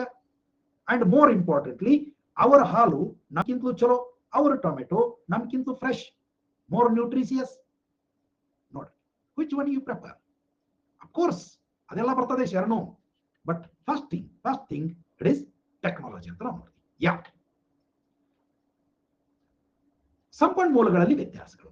ಎಸ್, ಇದು ವಿಷಯ ಬಂದರೂ ಕೂಡ ಕೆಲವು ದೇಶಗಳು ಬಹಳ ದೊಡ್ಡ ಪುಣ್ಯ ಮಾಡಿರ್ತಾವೆ. ಆ ದೇಶಗಳಲ್ಲಿ ಎಲ್ಲಾ ತೆರನಾದ ಸಂಪನ್ಮೂಲಗಳು ಸಮೃದ್ಧವಾಗಿರ್ತವೆ. ಅವು ಪುಣ್ಯ ಮಾಡಿದ ದೇಶಗಳು. ಆದರೆ ಇದು ಒಂದು ರೀತಿ, ಕೇವಲ ಸಂಪನ್ಮೂಲಗಳು ಇದ್ದ ಮಾತ್ರಕ್ಕೆ ಆ ದೇಶ ಜಗತ್ತಿನೊಳಗ ಒಳ್ಳೆ ಪೊಸಿಷನ್ ಒಳಗೆ ಇರ್ತೈತಿ ಅಂತಲ್ಲ. ನಾನು ನಿಮ್ಗೆ ಹೇಳಿರ್ಬೋದು, ನಾವು ಎಕನಾಮಿಕ್ಸ್ BA ಮೇಜರ್ ತಗೊಂಡ ತಕ್ಷಣ ನಮಗಿರುವಂತ ಫಸ್ಟ್ ಸ್ಟೇಟ್ಮೆಂಟ್ ಅನ್ನ ಏನಪ್ಪ, ಇಂಡಿಯನ್ ಎಕಾನಮಿ ಅಂತ ಹೇಳಕ್ ಶುರು ಮಾಡೋ ಮಾಸ್ತರ್ ಎಲ್ಲಿಂದ ಶುರು ಮಾಡ್ತಿದ್ದ ಅಂದ್ರೆ ಮಕ್ಕಳ್ರೆ ತಿಳ್ಕೋರಿ ಇದನ್ನ. ಏನು ಅಂತಂದ್ರೆ ಭಾರತವು ಬಡವರಿಂದ ತುಂಬಿರುವ ಒಂದು ಶ್ರೀಮಂತ ರಾಷ್ಟ್ರ. ನಾವು ನಮ್ಗೆ ತಿಳಿತಿರ್ಕಿಲ್ಲ ಏನ್ ಹೇಳಕತ್ತ ನೀವು ಗದ್ದಲ ಅಂತ ಹೇಳಿ. ಬಡವರಿಂದ ತುಂಬಿರುವ ಶ್ರೀಮಂತ ರಾಷ್ಟ್ರ. ಅದನ್ನ ಇಂಗ್ಲಿಷ್ನೊಳಗೆ India is rich but Indians are poor. India is rich but Indians are poor. ಯಾಕಪ್ಪ ಅಂತಂದ್ರ ನಮ್ಮಲ್ಲಿ ಹುಯಿ ಅಂತ ಸಂಪನ್ಮೂಲ ಅದಾವ, ಆದ್ರೆ ಅವುಗಳನ್ನ ಬಳಸಿಕೊಳ್ಳುವ ತಿಳುವಳಿಕೆ ನಮಗಿಲ್ಲ. ಸಾಕಷ್ಟು ಸಂಪನ್ಮೂಲ ಅದಾವ, ಅವನು ಬಳಸಿಕೊಳ್ಳುವ ತಿಳುವಳಿಕೆ ನಮಗಿಲ್ಲ. ಇಸ್ರೇಲ್ ಹೇಳಿದ್ನಲ್ಲ, ಅವರಲ್ಲಿ ಸಂಪನ್ಮೂಲಗಳೇ ಇಲ್ಲ, ಆದ್ರೂ ಅವರು ಜಗತ್ತಿನೊಳಗೆ ಶ್ರೀಮಂತರು ಅಂತ ಕರ್ಸ್ಕೊತಾರ. ಅವ್ರಿಗೆ ಗೊತ್ತದ ಇರೋ ಸಂಪನ್ಮೂಲಗಳನ್ನ ಎಷ್ಟು ಚೆನ್ನಾಗಿ ಬಳಸ್ಕೊಳ್ಬೇಕು ಅಂತ. ಈ ಸಂಪನ್ಮೂಲಗಳ ಬಳಕೆ ಅನ್ನುವಂಥದ್ದು ಯಾವುದನ್ನು ಅವಲಂಬಿಸಿರ್ತದ ಅಂತಂದ್ರ ಮಾನವ ಸಂಪನ್ಮೂಲದ ಕೌಶಲ್ಯ, ಬೌದ್ಧಿಕ ಸಾಮರ್ಥ್ಯ, ಹೇಗೆ ಒಂದು ಕಸವನ್ನು ಕೂಡ ರಸವಾಗಿ ಪರಿವರ್ತಿಸಬೇಕು ಅನ್ನುವಂಥ ಒಂದು ಕೌಶಲ್ಯ. ಇದರದ ಒಂದು ಸಿಂಪಲ್ ಎಕ್ಸಾಂಪಲ್, ಅಗೇನ್ ಕೆಲವರಿಗೆ ಅದು ರಿಪೀಟ್ ಅನಿಸ್ಬೋದು, ಬಟ್ ಅದು ಬಹಳ ಕನ್ವಿನ್ಸಿಂಗ್ ಇರೋದ್ರಿಂದ ಹೇಳ್ತಾ ಇದ್ದೀನಿ. ನಮ್ಮಲ್ಲಿ ಗೋಕಾಕ್ ಫಾಲ್ಸ್ಗೆ ಒಬ್ಬ ಜಪಾನ್ದವ ಬಂದಿದ್ದಂತ. ಜಪಾನ್ದವ ಫಾಲ್ಸ್ ನೋಡಾಕ, it is A tourist place. ಅಲ್ಲಿ ಒಬ್ಬ ನಮ್ಮ ಕಬ್ ಮಾರಕತ್ತಿದ್ದ. ನಿಮ್ಮ ಕಬ್ ಎಕ್ಸಾಂಪಲ್ ಅಂತ ಕಬ್ ಮಾರಕತ್ತಿದ್ದ. Just it is an example. ಕಬ್ ಮಾರತ್ತಿದ್ದ ಅವ. ಹೌ ಮಚ್ ಅಂದ. ಇವು ಅಗ್ರಿ ಬಹಳ ಯಾವ್ದೋ ವಿದೇಶಿ ಗಿರಾಕಿ ಸಿಗಬಾರ ಸಿಕ್ಕೈತಿ ಅಂತ ಹೇಳಿ 5 rupees ಅಂದ. ಅವನು 5 rupees, ಎಸ್ ಟೇಕ್ ದಿಸ್ ಅಂತ ಹೇಳಿ. ಕಬ್ಬು ಬಹಳ ಚಂದಿದ್ದು, ಚಲೋ ಬೆಳೆದ ಕಬ್ಬು, ಮೆತ್ತನ ಕಬ್ಬು, ಉದ್ದ ಗಣಿಕಿ ಕಬ್ಬು. 5 ರೂಪಾಯಿ ಕೊಟ್ಟ ತಗೊಂಡ. ಅಲ್ಲೇ ಎದುರಿಗೆ ಒಂದು ಗೂಟಗಲ್ ಇತ್ತು, ಗೂಟಗಲ್ ಮ್ಯಾಗ ಕುತ್ಕೊಂಡು ಕಬ್ಬಿನ ಮ್ಯಾಗ ಬಹಳ ಪ್ರೀತಿ ಇತ್ತು ನಮಗ. ಮತ್ತ ಕಬ್ಬು ತಿನ್ನಾಕ ಚಾಲೋ ಮಾಡಿದ. ತಿನ್ನುವಾಗ ಕಬ್ಬಿನ ಸಿಪ್ಪಿಯನ್ನ ನೀಟಾಗಿ ಹಿಂಗೆ ಸುಲಿದ ಬ್ಯಾರೆ ಕಡೆ ಇಟ್ಕೋಂತ ಒಳಗಿರೋ ಏನು ರಸ ಇರೋದು ಏನಿರ್ತೈತಿಲ್ಲ ಅದನ್ನ ಅಗದಿ ಚಂದ ಜಗದು ಉಗದ. ಕಬ್ಬು ತಿನ್ನೋದು ಮುಗದ ಬಳಕ ಇವ್ ಹಂಗ ನೋಡ್ಕೋತ ನನ್ನ ಮಗ, ಇವ್ ಕಬ್ಬು ಹೆಂಗ ತಿಂತ ನೋಡೋಣ ತಡಿ, ಇವ್ ಕಬ್ಬು ತಿನ್ನಾಕ ಬರ್ದೈತಿ ಇಲ್ಲೋ ನೋಡೋಣ ತಡಿ ಅಂತ ನಮ್ಮ ಹೀರೋ ಹೆಂಗಾರು 5 ರೂಪಾಯಿ ಅಂತ ಇವ್ ಬಾರಿಸೇನಿ 5 ರೂಪಾಯಿ ಬಾರಿಸೇನಿ. ಯಾಕಂದ್ರೆ ನಮ್ ಆಗಿನ ಲೆಕ್ಕಕ್ಕೆ 50 ಪೈಸಾಕು ಕಬ್ಬು ಮಾರಲಾರ್ದು ನಮ್ಮದು. ಇವ್ 5 ರೂಪಾಯಿ ಮಾರಿನಿ ಅಂದ್ರೆ ಭಾರಿ ಖುಷಿಯಾಗಿ ಇವ್ ಅದನ. ಅವ ಕಬ್ಬು ತಿಂದ. ಅದ್ರ ಮ್ಯಾಗಿನ ಸಿಬಿಕಿ ಅಂತ ತೆಗೆದು ಇಟ್ಟಿದ್ದಲ್ಲ, ಅವನು ಚಂದಂಗೆ ಬಿದಿರು ಸಿಬಿಕಿ ಬಂದಂಗೆ ಬರ್ತಾವ. ಚಂದಂಗೆ ತೆಗೆದ್ರೆ ಮತ್ತೆ ಕಬ್ಬು ಮೆತ್ತಗಿದ್ರೆ ಬರ್ತಾವ, ಬಿರ್ಸ್ ಗಂಟು ಕಬ್ಬಿನಾಗ ಬರುದಿಲ್ಲ. ಹಂಗಿದ್ದಾಗ ಆ ಶಿಬಿಕಿ ತಗೊಂಡು ಒಂದು ತುಂಬಾ ಅಟ್ರಾಕ್ಟಿವ್ ಆಗಿ ಕ್ಯಾಪ್ ಮಾಡಿದ. ಸೊ ಆ ಕ್ಯಾಪ್ ಇಷ್ಟು ಅಟ್ರಾಕ್ಟಿವ್ ಆಯ್ತು ಅಂತಂದ್ರೆ ಅದನ್ನ ನೋಡಿದ್ರೆ ಹ್ಯಾಟ್ ನೋಡಿದ್ರೆ ತಗೋಬೇಕು ಅಂತ ಅನಿಸ್ಬೇಕು. ಮತ್ತೆ ಯಾವಾಗ್ಲೂ ಹಂಗ ಇರ್ತೈತಿ. ಯಾವ ವಸ್ತು ಮಾರಾಟ ಆಗ್ತೈತಿ ಅಂದ್ರೆ ಅದನ್ನ ನೋಡಿದ ತಕ್ಷಣ ನಿಮ್ಗೆ ತಗೋಬೇಕು ಅನಿಸ್ಬೇಕು. ಅವಾಗ್ಲೇ ಅದು ಮಾರಾಟ ಆಗ್ತದೆ, ಅವಾಗ್ಲೇ ಅದಕ್ಕೆ ಹೆಚ್ಚಿನ ಬೆಲೆ ಬರ್ತದೆ. ಸೊ ಹಾಗೆ ಅವ ಒಂದು ಹ್ಯಾಟ್ ಮಾಡಿದ. ಅಟೋದಿಗೆ ಇನ್ನೊಂದು ನಮ್ಮ ಇಂಡಿಯಾದ್ದು ಕಾರ್ ಬಂದು ಜಾಯಿಂಟ್ ಅಂತ ನಿಂತು. ಸೊ ಅವ್ ಹ್ಯಾಟ್ ಹಿಂಗ್ ಹಿಡ್ದ ತಿರ್ಗಾಡಕತ್ತಿದ್ದ. ನಮ್ಮ ಕಾರ್ನಾಗಿಂದ ಇಳದಂತ ಫ್ಯಾಮಿಲಿ, ಅವ್ರ ಮಕ್ಕಳು ಮರಿ, ಅವು ನೋಡಿ ಆ ಹ್ಯಾಟ್ ಬೇಕು ಅಂತ ಮಕ್ಕಳದ್ದು. ಅವ ಅಪ್ಪ, ಈಸ್ ಇಟ್ ಫಾರ್ ಸೇಲ್ ಅಂದ. Yes, very much. How much? Only 20 rupees. Yeah, 20 rupees. Take 20 rupees, give the hat. ಏನಾತ್ ಇಲ್ಲಿ? ಕಬ್ಬು ತಿನ್ನುವಂಗ ತಿಂದು ಸಿಪ್ಪಿ ಒಳಗೆ 20 ರೂಪಾಯಿ ಗಳಿಸಿದಮ್ಮ. ಈ ಬುದ್ಧಿ ನಮಗಿತ್ತೇನು? 15 rupees ಪ್ರಾಫಿಟ್ ಅಲ್ಲ, ಆಕ್ಚುಲಿ 20 rupees ಪ್ರಾಫಿಟ್. ನಾವು ಯಾಕೆ ಕಬ್ಬು ತಿಂದಾನಲ್ಲ, ಮತ್ತ ಇಡೀ ಕಬ್ಬಿನಿಂದನ ಅದನ್ನ ಮಾಡಿದ್ದ ಅಂತಂದ್ರೆ ಹೌದು 15 ರೂಪಾಯಿ ಲಾಭ. ನೋಡ್ರಿ, ನಮ್ಮದು ಲಾಭ ಲೆಕ್ಕಾಚಾರ ಹಾಕೋದನ್ನು ಬರಂಗಿಲ್ಲ ನಮಗ. ಡೋಂಟ್ ಮೈಂಡ್ ಹೌದಾ? ಲಾಭ ಲೆಕ್ಕಾಚಾರ ಹಾಕಣ ಬರೋದಿಲ್ಲ. ಹಿಂಗೈತೆ ಸಮಸ್ಯೆ ನಮ್ಮದು. So what I mean to say is friends, ಯಾವ್ದ ದೇಶದ್ದು ಯಾಕೆ ಚೀನಾದ ವಸ್ತುಗಳ ಮಾರ್ತಾವ, ಯಾಕೆ ಕೊರಿಯಾದ ವಸ್ತುಗಳ ಮಾರ್ತಾವ, ಜಪನೀಸ್ ವಸ್ತುಗಳ ಮಾರ್ತಾವ ಅಂತಂದ್ರ ಅವರು ನೋಡಿದ ಪೆಟ್ಟಿಗೆ ತಗೊಳಂಗಿರ್ತಾವ, ಕಡಿಮೆ ಖರ್ಚಿನಾಗಿರ್ತಾವ. ಅಂಡ್ ಇವನ್ ಒಂದು GK ಕ್ವಶನ್ ಚರ್ಚೆ ಮಾಡುವಾಗ ನಾನು ನಿಮ್ಗೆ ಹೇಳಿರ್ಬೋದು. ಏನಪ್ಪಾ ಅಂತಂದ್ರ ಈ IQ ಅಂತ ಬರ್ತೈತಲ್ಲ ಮಗಂದು, IQ ಇಂಟೆಲಿಜೆನ್ಸ್ ಕೋಶಿಯಂಟ್, ಹೌದಲ್ಲ? ಇದು ನಮ್ಮದು ಸರಾಸರಿ 82ರಿಂದ 84 ಐತಂತ. ನಮ್ಮದು 82ರಿಂದ 84. ಒಂದ್ ಸೈಡ್ ಒಂದ್ ಬೇಕಾದ್ರೆ ಹೆಚ್ಚಿಗೆನ ಇಟ್ಕೋಪ, 85 ಮಾಡ್ಕೋ ಮಹೇಶ, ತಪ್ಪೇನಿಲ್ಲ. ಆದರೆ ಬಹುತೇಕ ಚೀನಾ, ಸಿಂಗಾಪುರ್, ಜಪಾನ್ ಇವ್ರದ್ದೆಲ್ಲ ಸರಾಸರಿ 102ರಿಂದ 105ರವರೆಗೂ ಅದ. 102ರಿಂದ 105. ಸೊ ಈ IQದೊಳಗನ ನಮಗೂ ಅವ್ರಿಗೂ 20 ಡಿಫರೆನ್ಸ್ ಐತಿ. And it makes big difference. It makes big difference. ಹೌದಾ? ಸೊ ಹೊಸ ಹೊಸ ಐಡಿಯಾಸು ಯಾಕೆ ಅವ್ರಿಗೆ ಬರ್ತಾವ ಅಂತಂದ್ರೆ ಇದೆಲ್ಲ ಕಾರಣ ಐತಿ, ಇದೆಲ್ಲ ಕಾರಣ ಐತಿ. ಅಂಡ್ ಅಫ್ಕೋರ್ಸ್ ನಾವೇನು ಪೂರ್ತಿ ಉಪಯೋಗ ಇಲ್ಲ ಅಂತಿಲ್ಲ. There are many Mahesh. ನಾನು ಅದರೊಳಗೆ ಅಷ್ಟೇನು ಪಂಡಿತ್ ಅಲ್ಲ, ಬಟ್ ನನಗನ್ಸೋದು ಒಂದು level of literacy. First of all for me, first of all it is race which matters the most. Race, ಅವ್ರ ರೇಸ್ ಏನೈತಲ್ಲ ಜನಾಂಗ ಅಂತ ಕರಿತೀವಿ ನಾವು, ಜನಾಂಗ. Certain races have more IQ than others. Howda? That is one thing. Then their culture, the past, that will be having its influence over the minds of children. They think more constructively, more realistically. ನಮ್ಮವ್ವ ಅಪ್ಪ ಚಂದ ವಿಚಾರ ಮಾಡಿದ್ರೆ ನಾವು ಚಲೋ ವಿಚಾರ ಮಾಡ್ತೀವಿ ಅಂತ. ಹೀಗೆ ಐನ್ಸ್ಟೀನ್ ನೋಡ್ರಿ ಅಟ್ಟಿತ್ತು ಅಂತ ಸಿದ್ಧ ಹೇಳಕತ್ತಾರ. ಸೊ ಬುದ್ಧಿ ಲಬ್ಧ ಅಂತ ಕನ್ನಡದಾಗ ಏನ್ ಅನ್ಬೇಕು ಅಂತ. ಹೌದು, ಬುದ್ಧಿ ಲಬ್ಧ.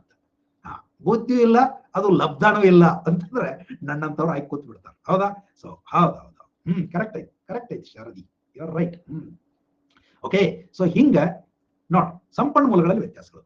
ದೇಶಗಳು ತಮ್ಮ ಸಂಪನ್ಮೂಲದಲ್ಲಿ ಭಿನ್ನವಾಗಿದ್ದರೆ ದೇಶಗಳ ನಡುವೆ ಅನುಕೂಲಕರ ವ್ಯಾಪಾರ ಸಂಭವಿಸ್ತದೆ. ಹೌದು, ಒಂದು ದೇಶದೊಳಗ ನಮ್ಮಲ್ಲಿ ಫಾರ್ ಎಕ್ಸಾಂಪಲ್ ಬಾಕ್ಸೈಟ್ ಐತಿ, ಇನ್ನೊಂದು ದೇಶದೊಳಗ ಏನೋ ನಮ್ಮಲ್ಲಿ ಮೈಕಾ ಐತಿ.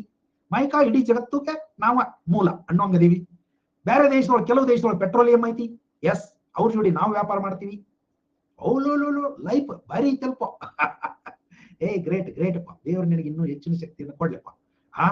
ನಿಮ್ಮ ಐಕ್ಯು 200 ಅಂತ ಮಹೇಶ. ಅಯ್ಯೋ ಶಿವಣಿ, ನಾನು 80 ಇದ್ದಿದ್ರು ಫುಲ್ ಖುಷಿ ಕ್ಯಾಕಿ ಹೊಡಿತಿದ್ದಿ. ಬಹುಶಃ ಅಷ್ಟು ಇರ್ಲಿಕ್ಕಿಲ್ಲ. ಚೆಕ್ ಏನು ಮಾಡಿಸಿಲ್ಲ. 80 ಇದ್ದಿದ್ರು ನಾನು ಇನ್ನೂ ಚಲೋ ಇರ್ತಿದ್ದಿ. ಬಹುತೇಕ ಇರ್ಲಿಕ್ಕಿಲ್ಲ. ಓಕೆ, ನೋಡ, ಸಂಪನ್ಮೂಲಗಳು ದೇಶದ ಉದ್ಯೋಗಿಗಳ ಕೌಶಲ್ಯ ಮತ್ತು ಸಾಮರ್ಥ್ಯಗಳು, ಅದರ ಗಡಿಗಳಲ್ಲಿ ಲಭ್ಯವಿರುವ ನೈಸರ್ಗಿಕ ಸಂಪನ್ಮೂಲಗಳು ಅಂದರೆ ಖನಿಜಗಳು, ಕೃಷಿ ಭೂಮಿ ಮತ್ತು ಅದರ ಬಂಡವಾಳದ ಅತ್ಯಾಧುನಿಕತೆ ಅಂದ್ರೆ ಯಂತ್ರೋಪಕರಣಗಳು, ಮೂಲಸೌಕರ್ಯ, ಸಂವಹನ ಇವುಗಳನ್ನು ಒಳಗೊಂಡಿದೆ. ನೋಡ, ಒಂದು ದೇಶದ ಸಂಪನ್ಮೂಲ ಅಂದ್ರೆ ಏನು? ಅದು correct. Money follows Mahesh. When you have good IQ, money just follows. ಅದು ನನ್ನ ತಿಳುವಳಿಕೆ. Okay, and people with high IQ, I feel they are least bothered about money, because they know that anyhow money will come to them. ಹಂಗೂ ಇರ್ತದೆ. So ಸಂಪನ್ಮೂಲ ಅಂದ್ರೆ ಕೇವಲ ಖನಿಜ ಸಂಪನ್ಮೂಲಗಳಲ್ಲ, ಆ ದೇಶದ ಮಾನವ ಸಂಪನ್ಮೂಲ ಮುಖ್ಯ, ಆ ದೇಶದ ನೈಸರ್ಗಿಕ ಸಂಪನ್ಮೂಲಗಳು ಮುಖ್ಯ. ಫಾರ್ ಎಕ್ಸಾಂಪಲ್ ಒಳ್ಳೆಯ ಮಣ್ಣು, ಸಾಕಷ್ಟು ನೀರು, ದೊಡ್ಡ ಅರಣ್ಯ ಪ್ರದೇಶ, ಹೌದಲ್ಲ? ಇವೆಲ್ಲವೂ ಕೂಡ ನೈಸರ್ಗಿಕ ಸಂಪನ್ಮೂಲಗಳು. ಮುಂದೆ ಏನು ನಮಗೆ ಸಮುದ್ರ ದಾಂಡಿಗೆ ಐತೋ, ಲ್ಯಾಂಡ್ ಲಾಕ್ಡ್ ಕಂಟ್ರಿ ಇದೀವೋ ನೋಡ್ರಿ. India is so blessed. Ours is peninsular country, so blessed. Not only that, we have wonderful Himalayas in the north. ಬಹಳ ಪುಣ್ಯ ಮಾಡಿವಿ ನಾವು. ಹೌದಾ? ಇದೆಲ್ಲ ಚಲೋ ಐತಿ. ಒಂದ ಕೊರತಿರೋದು ಅಂದ್ರೆ ನಮ್ಮ ಬುದ್ಧಿ ಕಡಿಮೆ. ಬೇಡಿಕೆಯಲ್ಲಿನ ವ್ಯತ್ಯಾಸಗಳು, ಇದು ಬಹಳ ಮಜಾ. ಒಂದೊಂದು ದೇಶದ ಮಂದಿ ಒಂದೊಂದು ಬಯಸ್ತಾರೆ. ಕೆಲವು ಸಲ ಅವು ತಮ್ಮ ದೇಶದಾಗ ಇದ್ದದ್ದು ತಿನ್ನಂಗಿಲ್ಲ ಅಥವಾ ಬಳಸಂಗಿಲ್ಲ, ಬೇರೆ ದೇಶದ ಬಳಸ್ತಾವ. ಫಾರ್ ಎಕ್ಸಾಂಪಲ್ ನಾವ ನೋಡ್ರಲ್ಲ, ನಮ್ಮ ಬಟ್ಟೆ ಬರೆ ಇತ್ಯಾದಿಗಳು ವಿದೇಶದಾಗ ಸಿಕ್ಕಾಪಟ್ಟೆ ಬೇಡಿಕೆ, ನಾವು ಅವರು ತಂದು ಹಾಕೋತೀವಿ ಹರಕು ಮುರುಕು ಎಂತೆಂತವು. ಹೌದಲ್ಲ? ಸೊ ಹೀಗೆ ಒಂದೊಂದು ಜನ ಅವ್ರ ಏರಿಯಾದೊಳಗ ಯಾವ್ದೋ ತರಕಾರಿ ಹಣ್ಣು ಚಲೋ ಬೆಳಿತಿರ್ತಾವ, ಅವ್ರು ತಿನ್ನಂಗಿಲ್ಲ. ಅವು ಬೇರೆ ಕಡೆಯಿಂದ ಯಾವ್ದೋ ತರಿಸಿ ಇನ್ನೇನೋ ತಿಂತಾವ. ಇವೆಲ್ಲ ನಾವು ನೋಡ್ತೀವಿ. ಸೊ ದೇಶಗಳ ನಡುವೆ ಬೇಡಿಕೆಗಳು ಅಥವಾ ಪ್ರಾಶಸ್ತ್ಯಗಳು ಭಿನ್ನವಾಗಿದ್ದರೆ ಆ ದೇಶಗಳ ನಡುವೆ ಅನುಕೂಲಕರ ವ್ಯಾಪಾರ ಸಂಭವಿಸಬಹುದು. ಇದಕ್ಕೆ ಉದಾಹರಣೆಗಳನ್ನ ನಾವು ನೋಡ್ತೀವಿ, ಕೆಲವು ಹಂಗದಾವ. ವಿವಿಧ ದೇಶಗಳಲ್ಲಿನ ವ್ಯಕ್ತಿಗಳು ವಿವಿಧ ಉತ್ಪನ್ನಗಳಿಗೆ ವಿಭಿನ್ನ ಆದ್ಯತೆಗಳನ್ನ, ಪ್ರಯಾರಿಟೀಸ್, ಡಿಮಾಂಡ್ ಅನ್ನು ಹೊಂದಿರ್ತಾರೆ. ಅದೊಂದು ನಮನಿ ಹುಚ್ಚರೇನ್ರಿ ಅಥವಾ ಒಟ್ಟು ಅದೊಂದು ಚಟ ಅನ್ರಿ.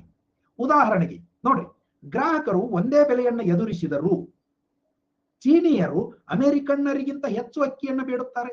ನೋಡಿ, ಈಗ ಸೇಮ್ ಕ್ವಾಲಿಟಿ ಅಕ್ಕಿ ಅಮೆರಿಕಾದಾಗೂ ಅವೈಲೇಬಲ್ ಅದ, ಚೀನಾದಾಗೂ ಅವೈಲೇಬಲ್ ಅದ ಅಂತಂದ್ರೆ ಅವರ ಪಾರ್ಟ್ ಆಫ್ ದೇರ್ ಫುಡ್ ಅಕ್ಕಿ ಚೀನಾದಾಗ ಹೆಚ್ಚೈತಿ. Because they just prefer rice. ಯಾಕಂತ ಕೇಳಬೇಡ, ಜಸ್ಟ್ ದೇ ಪ್ರಿಫರ್ ರೈಸ್. ಹೆಂಗ ಎಗ್ ರೈಸ್ ಮಹೇಶ, ಹೌದಾ? ನೋಡ್ರಿ, ಅವ್ನಿಗೆ ಬೇಕಾದಂತ ನೀವು ಚಲೋ ರೊಟ್ಟಿ, ಪಲ್ಯ, ಎಣೆಗಾಯಿ, ಬದ್ನಿಕಾಯಿ ಇಂಥವು ಏನ್ ಬೇಕಾದ್ ಮಾಡಿಕೊಡ್ರಿ. He never likes, he always prefers egg rice. ಅದ್ರೊಳಗೆ ಏನೈತೆ ತಿಂತಾನೋ ಒಟ್ಟು ತಿಂತಾನವ ಹಿಂಗ, ಯಾಕಂದ್ರೆ ಅವ್ನು ಇಷ್ಟ, ಅದು ಅವನ ಪ್ರೆಫರೆನ್ಸ್ ಅದು.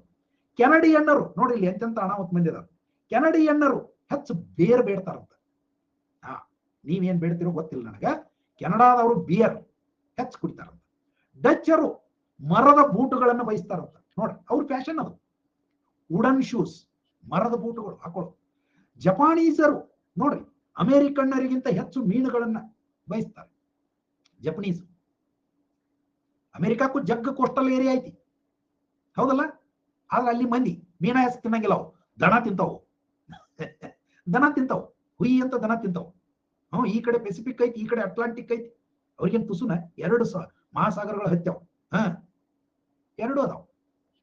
ಚೀನಾದವರು ಅವರು ಮೀನ ಜಾಸ್ತಿ, ಹೌದಾ? ಹಿಂಗ ಜನ ವಿಚಿತ್ರ ವಿಚಿತ್ರ ತಿಂತಾರೆ. ಹಿಂಗಾದಾಗ ಆ ದೇಶದೊಳಗೆ ಅವು ಸಿಗಲಿಲ್ಲ ಅಂದ್ರೆ ಬೇರೆ ದೇಶದಿಂದ ತರಿಸ್ಕೊತಾರೆ. ಉತ್ಪಾದನೆಯಲ್ಲಿ ವಿಶೇಷ ಉಳಿತಾಯದ ಅಸ್ತಿತ್ವ. ಉಳಿತಾಯ ಹೆಂಗಾಕೈತಿ? ಉತ್ಪಾದನೆಯಲ್ಲಿ ವಿಶೇಷ ಉಳಿತಾಯದ ಅಸ್ತಿತ್ವ ಎರಡು ದೇಶಗಳ ನಡುವೆ ಅನುಕೂಲಕರ ವ್ಯಾಪಾರ. ಅಂದ್ರೆ ಉಳಿತಾಯ ಅನ್ನುವಂಥದ್ದು ಈ ರಿಟರ್ನ್ ಟು ಸ್ಕೇಲ್ ಅಂತ ಬರ್ತದೆ. ಇನ್ಕ್ರೀಸಿಂಗ್ ರಿಟರ್ನ್ಸ್ ಟು ಸ್ಕೇಲ್ ಅಂತ ನಾವು ಇದನ್ನ ಎಕನಾಮಿಕ್ಸ್ ಒಳಗೆ ಕರಿತೀವಿ. ಆಗಲೇ ಹೇಳಿದೆ ನಾನು, ನ್ಯೂಜಿಲೆಂಡ್ದವರು, ಡೆನ್ಮಾರ್ಕ್ದವರು ನಮಗೆ 10 ಲೀಟರ್ ಹಾಲು ಹೆಂಗ್ ಮಾರಕ್ ಸಾಧ್ಯ ಐತಿ? Simple calculation.